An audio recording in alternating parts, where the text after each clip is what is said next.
What is going on, you guys? Welcome back to the channel. Today we're going to put in some more work on the Flip RX, and if you guys have seen the last video, we completely installed the turbo kit. That was like 2 days ago, and yesterday I was out here just kind of buttoning up a few things, and I did paint the charge pipe. I decided I'm just going to paint it black, and then I was like, well, I'll just make it wrinkle black. So I wrinkle blacked the charge pipe. You can see that it kind of wrinkled up decently, and it's not all the way in because I want to do something with an intake to the turbo. Actually, the turbo is painted wrinkle black as well. Looks freaking awesome.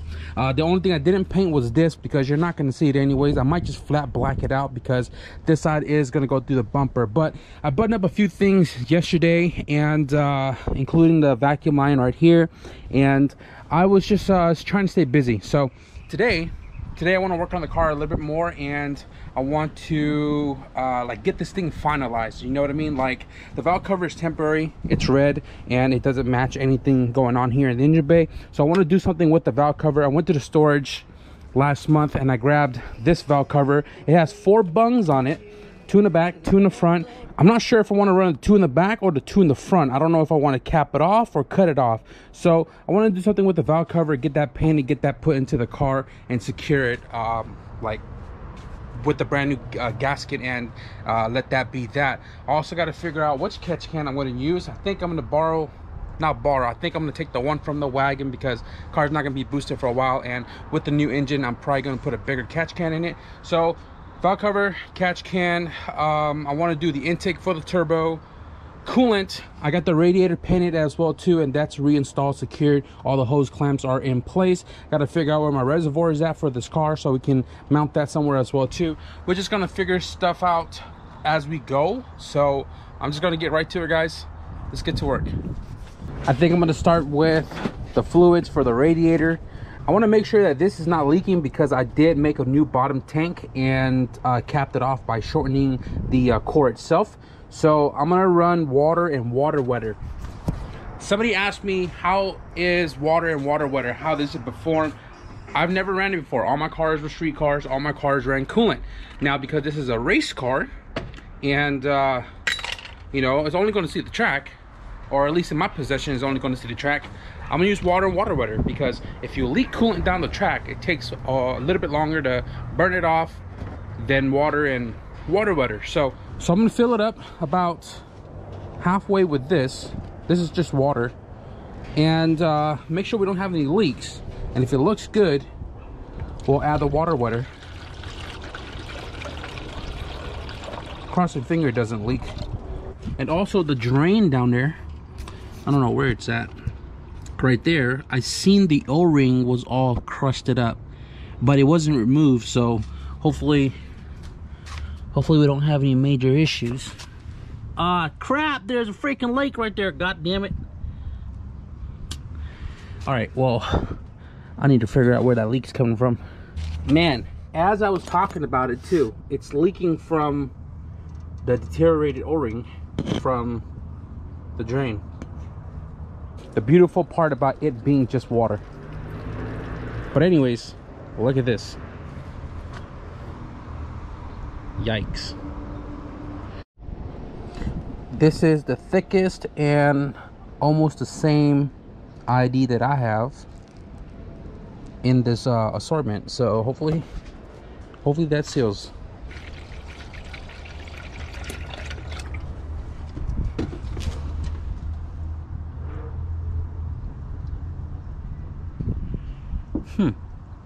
Looks promising.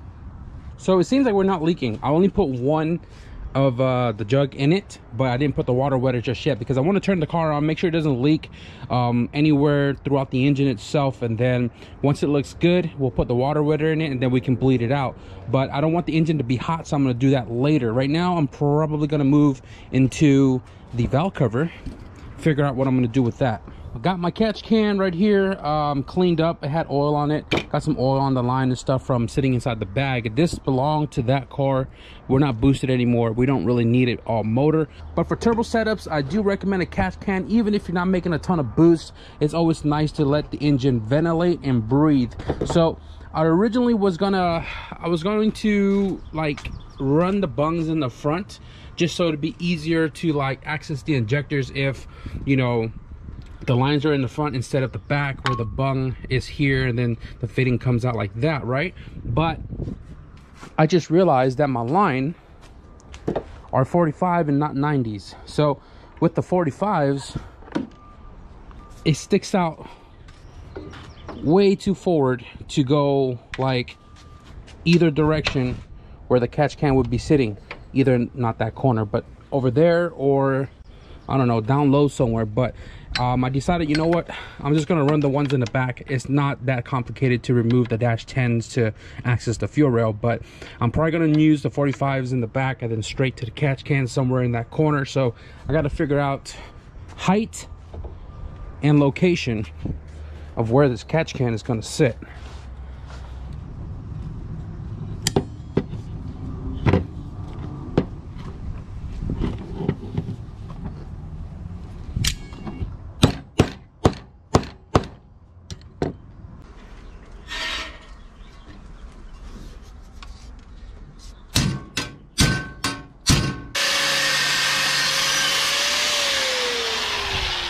So I came up with this little bracket, and there's two holes right there that I enlarged to put a rib nut into. The bracket's gonna sit in that rib nut down there, right? And then this bracket is gonna hold the catch can in place. The top also has a rib nut in it, which the catch can, I had folded the tabs out to make it flat to bolt into. So I'm gonna test fit it real quick. If it looks good, I'll paint the bracket. And if I need to adjust, I'll adjust accordingly.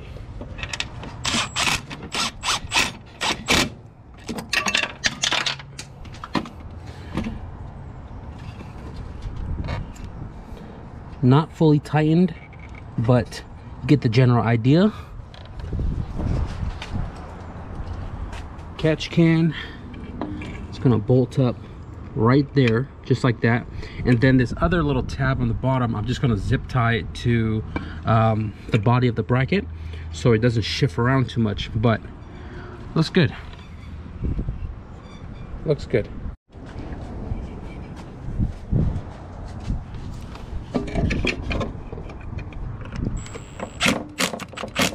Just got to put that zip tie down there, and this thing shouldn't be moving around too much. But once the lines are on, it should be pretty firm in place. So the bung on the valve cover, I originally wanted to use the front because it is baffled in the front right here. The reason why I'm not using the front bungs is because of the 45 degree. If I had 90s, I would have definitely used the front and blocked the back.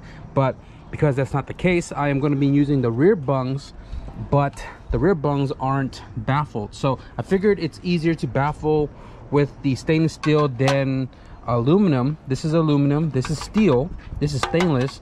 So I figured I cut this little piece, put it right over the holes like that, and then just TIG weld a couple of stitches right here to hold this baffle into place to prevent oil from going through the valve cover and filling up the catch can. I don't have any paint stripper, but I want to sand this completely down. This is rattle can before, so it's already stripped underneath, but I'm just gonna sand it out nice and smooth, get all of these little like nail catching paint chips off so I can just paint it. I think I'm just gonna go with black and keep it kind of same theme going on here with the engine bay, and then we'll get this installed. But first, let's weld that little plate for the baffle.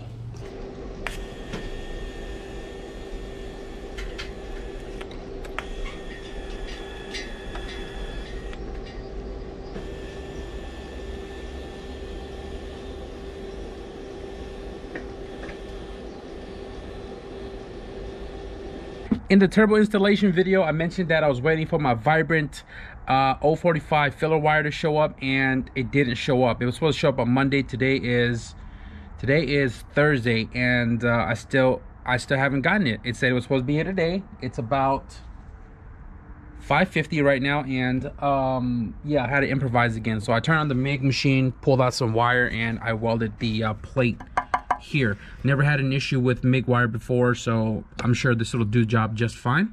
But yeah, I'm gonna go ahead and find a way to prep this valve cover so we can paint it, get it installed, and then cut the lines to fit the catch can. Okay guys, so I got the valve cover sanded down with 150, and I did a DA on all of the flat spot, got all the paint off the LSVTEC and Honda Motor Co. And then I took this off the DA to sand all the little crevices that the the machine couldn't get into. So I did as much as I could. Now this valve cover is not going to be perfect. For one, this valve cover has some really ugly booger welds on it, right? And two, it is freaking crooked, which bothers me. If you look at it right there, it looks like some googly eyes, right? Yeah, that bothers me. But this is the only other spare valve cover that I have, and it's already bunged, so it kind of saves me some time. So I'm not looking for the most perfect valve cover here. I just want something that's gonna look good in there at least. So that's Lucy. I originally wanted to wrinkle this to kind of match all of the other wrinkles that are in the engine bay as well, but I used the last of my can to paint this yesterday, so I don't have any wrinkle black. Honestly, I don't even know what black I have, but I need something a little high temp so that way it doesn't just come flaking off. But I've used automotive paint and automotive clear coat for years without issue, so if that's the case, I don't know, I'll whip something up. So I just found some perfect match universal black. I also have like graphite gray, and I was debating like, okay, should I do gray? Maybe it'll match the car, because I painted the inside of the fender, this right here, and you can't really tell the difference with the gray on the outside versus the inside. So it looks good, but I don't know if I can't picture this being gray. Or I mean, if you really look at like all of the old hoses and stuff, it's kind of faded into kind of gray. I don't know. I might just do black. Maybe I'll do black. I should just do black, because that was my original intention.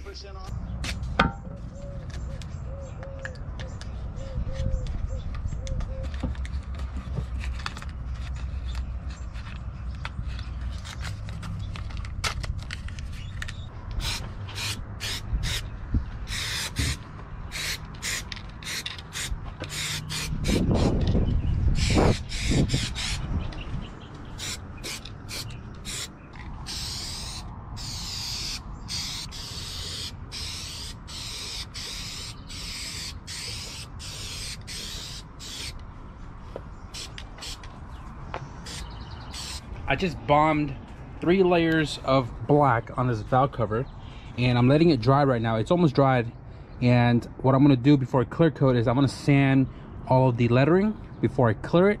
But while this is drying, I think I'm going to shorten these lines down beforehand. We are losing a little bit of daylight right there, and this should be pretty simple. So the driver's side bung is going to be going to the bottom, and passenger on the top. So I don't know if these are, I think one is long, one is short, but it doesn't matter because we're going to be shortening it anyway. So I guess what I'm going to do is, because we don't have the bungs to hold this sucker into place, go ahead and just bolt this to the catch can.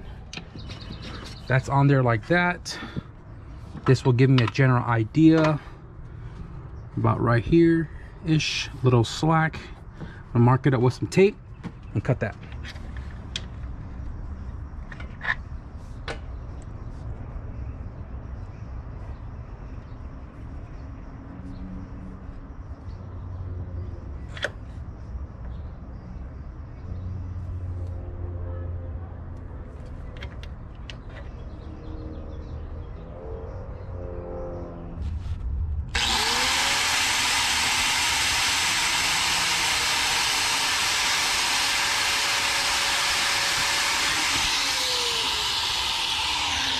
Gotta take this nice and easy, because you can strip this.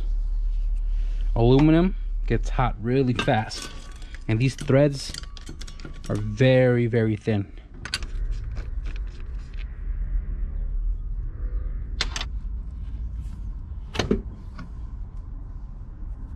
I'm gonna put some WD-40 in here so that way it'll lubricate the fitting, not overheat and not strip when we thread it in.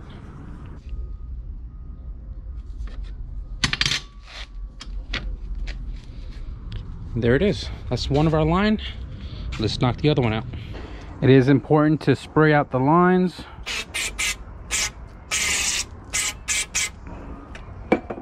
To get all of this, it's to make sure all of this right here is not going into the engine or in the catch can.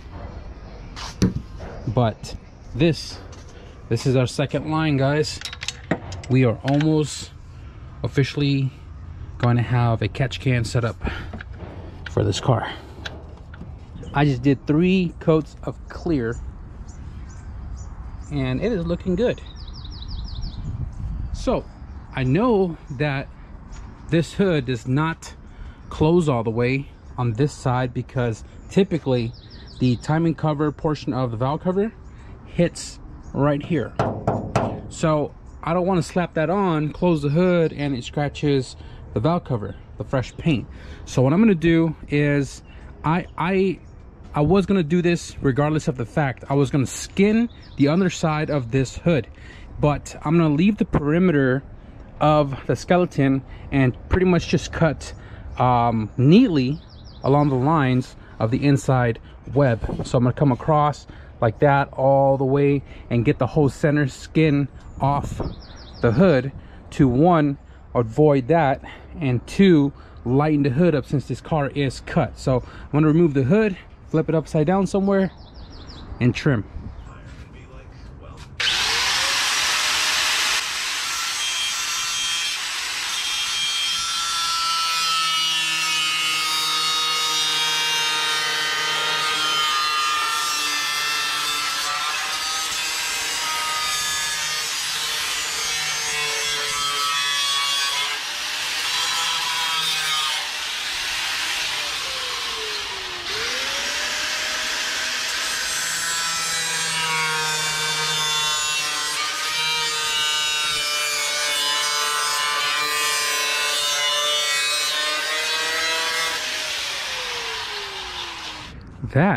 That actually looks really good. Now I might paint this hood. I'm not sure if I'm going to do the same color or just flat it out.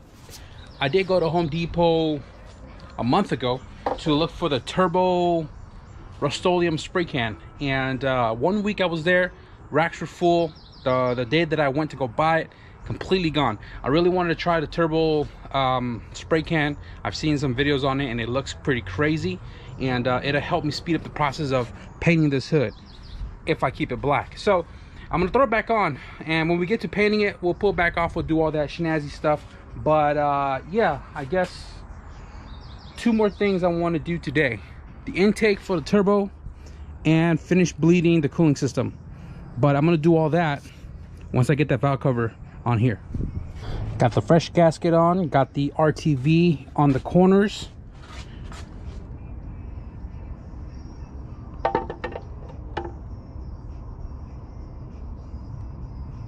Yes sir. I don't know, it's not truly black if you look at it right here, but that's good because it kind of gives that little hint of gray, kind of like the stock wrinkle black valve cover, not dark black, you know what I mean? That looks good. I mean,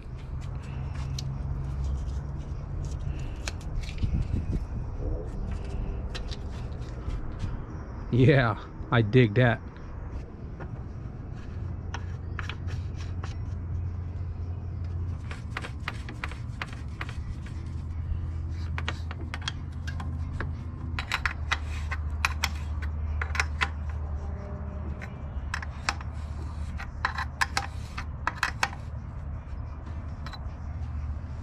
All right guys, so nowadays I don't feel like working into the dark, so we're not going to get to the we're not going to get to the intake for the turbo tonight, but we did get a lot done today. Valve cover, lines, catch can, painted the bottom pipe just now, and a few small odds and ends. So right now, before we end this video, I am going to be bleeding the cooling system. I'm going to use water wetter this time around. Again, first time I'm using that. I filled it up again to like up here just so I can ensure that it's not leaking. I did about 5 minutes ago, went inside the house, changed real quick because I'm going to take off. But there's no leaks. So I threw the battery inside the car, got my spark plug wires back on, and I'm gonna turn it on and just let it run. And I'm gonna dunk the water wetter in the cooling system. I didn't fill the coolant all the way to the top because I wanted the water wetter to be in the system and not floating in the funnel on the top. Fuel pumps on, neutral. Give it a few shots because it is E85.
And that is gonna wrap up this video, guys. We came out here with a game plan, executed probably 95% of it, and we're that much closer to getting this thing ready for the dyno. We still have to convert the car to OBD1, and we are still looking for injectors. I'm looking for 1,000 to 1,200 cc injectors, nothing too crazy. I'm trying to make 350, so 1,200 is more than enough. I have a bunch of decap injectors, but I don't have a flow tester to match them like Hunter Tune does. So I would love to use it, but in this case, because I don't have the machine, I'm gonna have to fork up some money, which is not a big deal, but we're close. We're close. I don't know if you guys can see the difference. I changed the setting to 4K at 30 frames, and on the camera it looks good, but I guess we'll figure it out once I put it on the computer and you guys watch this video. But I'm gonna wrap up the video right here, guys. If you enjoyed today's update on the FlipRx CRX, be sure to hit the thumbs up, and if you guys want to stick around for more, I'm not sure yet. I think maybe in the next video I'll talk about this car and what all is going to be going down with this car here real soon. Be sure to hit the subscribe button. But with that being said, thank you guys for watching. I'll see you guys in the next video. Peace.